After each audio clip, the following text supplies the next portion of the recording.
பழைய தமிழ் படங்கள்ல எல்லாம் முடிஞ்சு கடைசியா போலீஸ் வருவாங்க. அந்த பழைய தமிழ் பட போலீஸ் மாதிரி ஆயிட்டுன்னா, இங்க இருந்து மேலே இருந்து எல்லாரையும் விட நான் தான் ரொம்ப தூரம் போகணும். பக்கத்து உள்ளவங்கலாம் ஃபர்ஸ்ட் அனுப்பிட்டாங்க. ஆமா, இப்ப கடைசியா ஆமா பேச அனுப்பி இப்போது விட்டாங்க. நன்றி. ஆமாம். இயக்குனர் சங்கர் சாரதி நிறைய பேர் ஆடியோ லான்ச்சுக்கு கூப்பிடுவாங்க, ஒருவோட கூப்பிடுவாங்க. இப்பெல்லாம் அது கூட இல்லை. நாளைக்கு ஆடி வந்து இன்னைக்கு நைட்டு கூப்பிடுறது, சார் நாளைக்கு வந்திருக்கு சார்ன்ட்டு. ஆனால் அவர் ஏறத்தாழ 1 மாதம் முன்னாடி கூப்பிட்டார். ஒரு ஆடியோ லான்ச்சுக்கு 10-15 ஒரு டைரக்டர் கூப்பிட்டாருன்னா இவராக தான் இருக்கும். அவ்வளவு விடாமுயற்சி. ஒரு ஆடியோ லான்ச்சுக்கு ஒரு விஐபி கூப்பிடுறதே இவ்வளோன்னா படம் பெரிய அளவில் பண்ணியிருப்பாரு. முதல்ல என்னடா வள்ளுவன் வச்சிருக்காரு அவனும் யோசிச்சுட்டே இருந்தேன். அப்போ வந்துட்டு மிகப்பெரிய ஒரு ஆன்மீகவாதி அப்படின்ட்டு. ஆமாம், ஆன்மீகத்தில் இருந்தால் தான் அந்த மாதிரி தலைப்பு வைக்கிறதுக்கு ஒரு தைரியம் வரும். என்ன வள்ளுவன் இப்போ ஜாதி பேர்லேயே அந்த இன்லார் கூட இரு வைக்க சொல்கிறாங்க. இப்போ ஜாதிகளுக்கே இருன்னு சொல்லும்போது நம்ம வள்ளுவர்னு வைக்கணும். ஒரு வள்ளுவன் வச்சுட்டோம். ஆனால் கீழே போட்டார் ஒரு இவன் வன்முறையாளன் தானே. ஆமாம், வள்ளுவர் கையில் உள்ள எழுத்தாணியை எடுத்துட்டு கத்தியை கொடுத்துட்டாரு. இப்போ உள்ள சூழ்நிலை திருவள்ளுவர் இருந்திருந்தா அவரு கத்தி எடுத்திருப்பாரு. ஏன்னா அவ்வளவு அநியாயம், அவ்வளவு அக்கிரமம், எங்கே பார்த்தாலும் கொலை கற்பழிப்பு. இவங்கெல்லாம் எழுதி திருத்த முடியாது, குத்தி தான் திருத்தம்னு அவரு கத்தி எடுத்திருப்பாரு. அதனால ஒரு வகையில வரவேற்கணும்.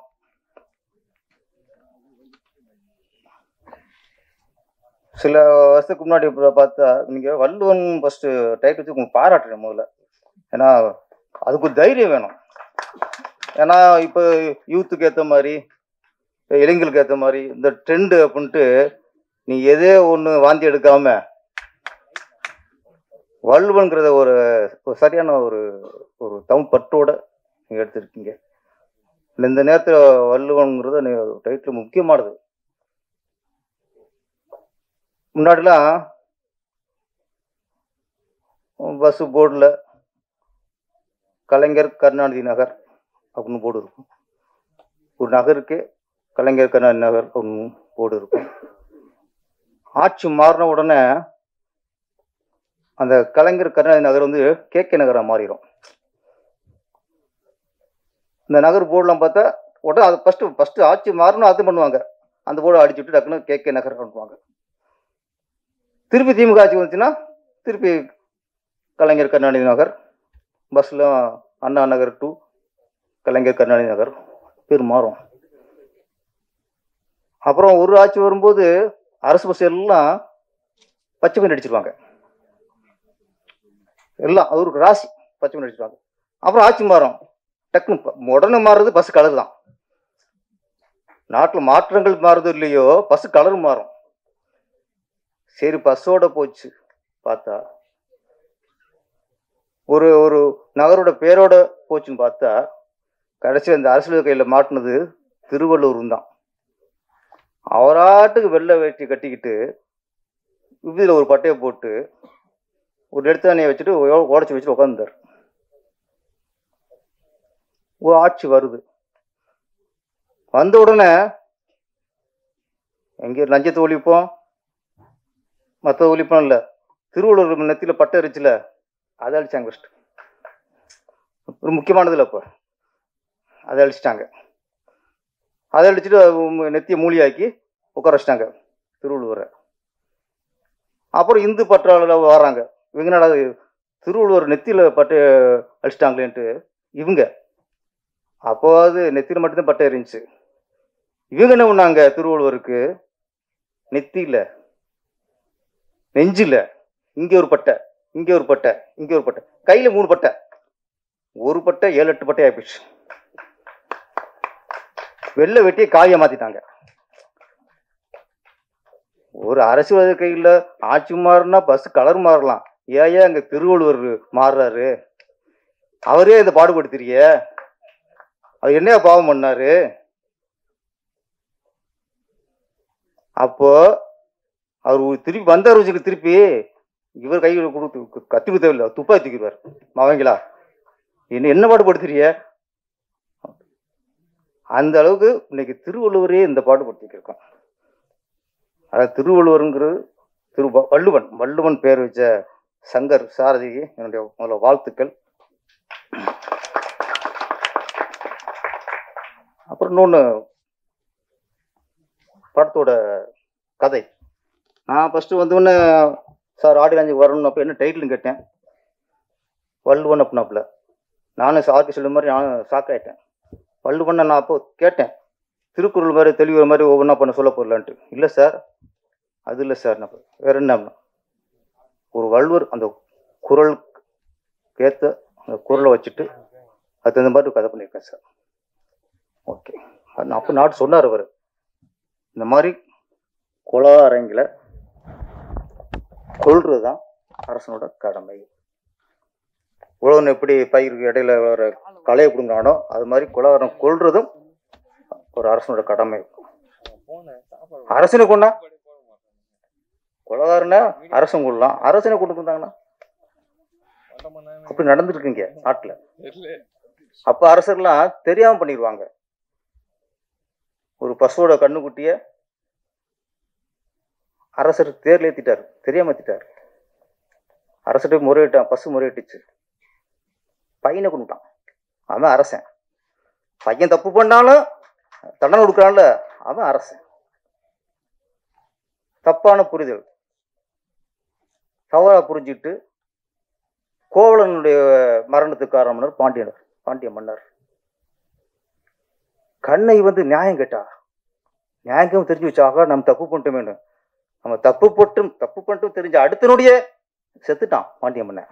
அவன் அரசன். அவன் பையன் கற்பழிச்சாலும் சரி, அவன் பையன் கொலை பண்ணாலும் சரி, பையனை காப்பாற்றுறதுன்னா அது அரசனுக்கு முடியாது. இன்னைக்கு நாடு அப்படி இருக்கு. ஒரு டைலாக், வீரியமான டைலாக் ட்ரெய்லர்ல,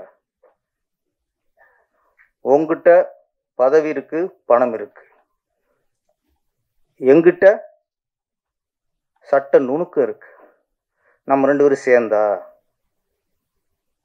சட்டத்தையே விலைக்கு வாங்கலாம், ஏன் நீதிபதியே விலைக்கு வாங்கலாம். இந்த காலகட்டத்தில் டைலாக் சொல்றதுக்கு பெரிய தைரியம் வேணும் சார். இன்னைக்கு நீதிபதியை விமர்சனம் பண்ணு சொன்னாலும் உள்ள வச்சுறாங்க. வாட்ஸ்அப்ல என்ன நீதிபதி பண்ணிட்டாரு அப்படின்னா, இந்த நீதிபதி சொல்லிட்டாரு தூக்கி போடு. நீதிபதி கடவுளா? அரசனே தப்பு பண்றான், ஆண்டவனே தப்பு பண்றான், நீதிபதி தப்பு பண்ண மாட்டாரா? நீதிபதி சொன்னா அவனை தூக்கி உள்ள வச்சுறது. அப்படி இருக்க காலகட்டத்தில் நீதிபதியே விலைக்கு வாங்கிறோம்னு ஒரு டைலாக்னா அதுக்கு இயக்குனர் பாராட்டணும். ஏன்னா எனக்கு அந்த டைலாக் கேட்டோன்னா எனக்கு பகீர்னுச்சு. நான் சிவகாசியில் ஒரு சீன் வச்சுக்கிட்டேன். ஆனால் அந்த பேசுகிற டைலாக் வக்கீல் பேசுகிற டைலாக் தானே. சிவகாசியில் நான் வக்கீல் வந்து ஒருத்தருக்கு டீ வாங்கி கொடுத்துட்டார். நான் ஒரு நகைச்சுவைக்காக வச்சுக்கிட்டேன். படம் ரிலீஸ் ஆனதுக்கப்புறம் தமிழ்நாட்டில் எங்கெங்கெல்லாம் கோர்ட் இருக்கும், திருச்சியில், தஞ்சாவூரில், மதுரையில், கும்பகோணத்தில், சென்னையில், செங்கல்பட்டில் எங்கெங்கெல்லாம் கோர்ட் இருந்துச்சோ அங்கெல்லாம் என் மேலே கேஸ் இருந்துச்சு. நான் வக்கீல் சொல்லிட்டேன்ல, என் மேலே மட்டும் இல்லை, என் மேலே நான் வேலை கழுதுன்னு நான் நடித்த பாவத்துக்கு விஜய் மேலேயும் கேஸ் போட்டாங்க எல்லா கோர்ட்லையும். அவர் ப்ரொடியூசர், அவர் பாவம் இந்த டைலாக் எழுதுன்னு தெரியாது, எடுத்ததும் தெரியாது, படம் பார்க்கும்போது பார்க்குறாரு. அவர் மேலே கேஸ், 3 பேர் மேலேயும் எல்லா கோர்ட்லேயும் கேஸ் இருந்துச்சு. அப்போ ஒரு வக்கீல ஒரு நகைச்சுவை காட்டும்போதே எனக்கு எல்லா கோர்ட்லையும் நம்மளுக்கு கேஸ் இருந்துச்சு.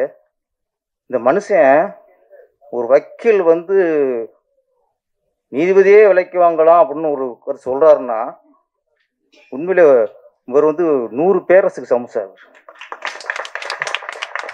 தைரியம் வேணும். ஒரு ஒரு டைரக்டருக்கு முதல்ல நாட்டுப்பற்று இருக்கணும் சார். நாட்டு மீது அக்கறை இருக்கணும் சார். மக்கள் மீது அக்கறை இருக்கணும் சார். ஒரு நல்ல கலைஞன் வேற, வியாபாரி வேற. பொழப்புக்காக, வயிற்று பொழப்புக்காக எதாவது சொல்லி படத்தை எடுக்கிற விட நாட்டு நல்லது செய்யணும். நாட்டுக்கு ஒற்றுமை உண்டாக்கணும். நாட்டில் ஒரு விழிப்புணர்வு உண்டாக்கணும். அவன் தான் நல்ல கலைஞன். முதல்ல நல்ல கலைஞனாக இருக்கணும் முதல்ல. அப்புறம் டைரக்டராக சம்பாதிக்கிறவங்க அடுத்த விஷயம். ஒரு விஷயம் இப்போ சொல்கிறேன், ரொம்ப மனசு வலிச்சு ஒரு பேசும்போது. எங்கள் அம்மா இன்னைக்கும் வீட்டுல பார்க்குறாங்கண்ணா சார். ஒரு திரைப்பட இயக்குனர் பெருமையாக இருக்கலாம், ஆனால் ஒரு விஷயத்தை வெளிப்படையாக சொல்கிறாருங்க ஸ்டேஜில். இந்த படம் முடிஞ்சிலிச்சதுக்கப்புறம் உங்கள் அம்மா வீட்டுல பார்க்கக்கூடாது சார். நீங்கள் ஒரு வீட்டுக்கு ஓனர் ஆகி சொந்த வீடு வாங்கி உங்கள் அம்மா ராணி மேலே உட்கார வைங்க. அதான் வெற்றி. தாய்ப்பாசலும் தோத்தது இல்லை. எம்ஜிஆர் முதற்கொண்டு நடிகர்களே தாய்ப்பாசத்தை அதிகமாக வெளிப்படுத்தினவர் புரட்சித் தலைவர் எம்ஜிஆர். நாட்டு ஆண்டு போயிட்டார் சார். நாட்டு ஆண்டு அடிப்படை காரணம் தாய்ப்பாசம். கண்டிப்பாக நீங்கள் வெற்றி அடிச்சிருவீங்க. நான் சொல்லுவேன், ஒரு நல்ல கலைஞன். ஏன்னா நீங்கள் லவ் ஸ்டோரி எடுக்கலாம், காமெடி படம் எடுக்கலாம், ஆக்ஷன் படம் எடுக்கலாம், எமோஷனல் படம் எடுக்கலாம், த்ரில்லர் படம் எடுக்கலாம், பேய் படம் எடுக்கலாம், ஜாதி படம் எடுக்கலாம். எந்த படம் எடுத்தாலும் சரி, நோக்கம் நல்லதாக இருக்க வேண்டும். நோக்கம் நல்லதாக இருக்க வேண்டும். சொல்ற கருத்து நல்ல கருத்து சொல்லணும். நீ காமெடியா எடு, ஆனா அதுல கருத்து நல்லா இருக்கணும். ஆக்ஷன் படம் எடுக்கலாம், அதுல கருத்து நல்லா இருக்கணும். என்ன மக்களுக்கு சொல்ற விஷயம் நல்ல விஷயமா இருக்கணும். படமா இருக்கணும்.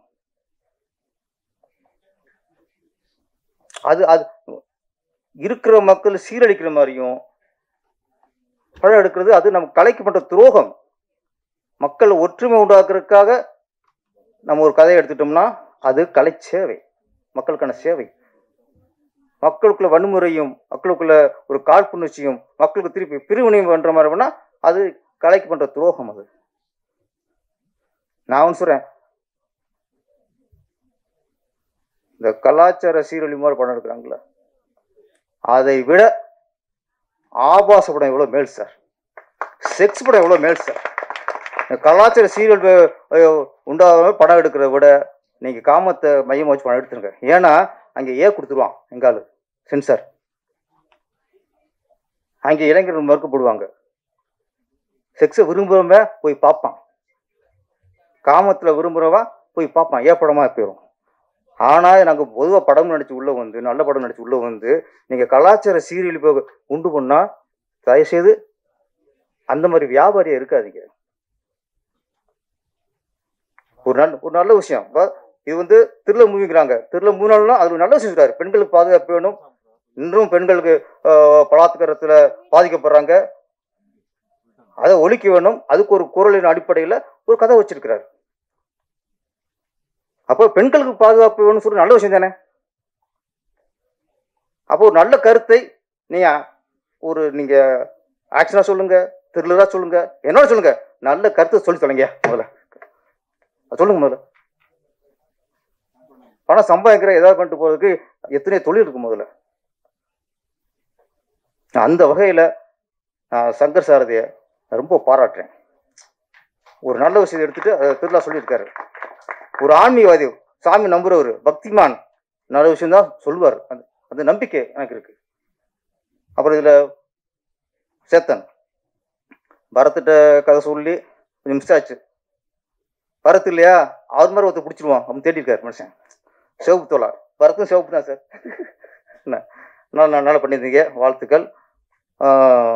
கதாநாயகி ஆசனா, அவங்க பேச ரொம்ப கலையாக இருக்கு.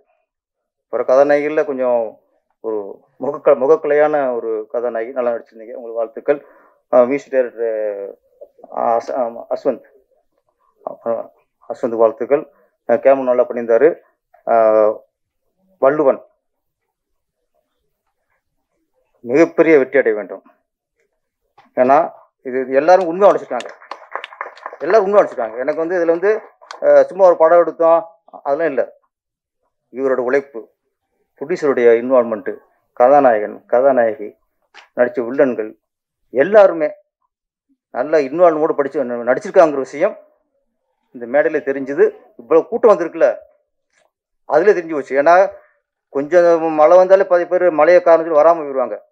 மழை அடித்தாலும் புயல் அடித்தாலும் எது வந்தாலும் இந்த வள்ளுவன் திரைப்படத்துக்கு ஆடியன்ஸுக்கு வருவேன்னு வந்தீங்க பாருங்க, உங்களுக்கு நன்றி.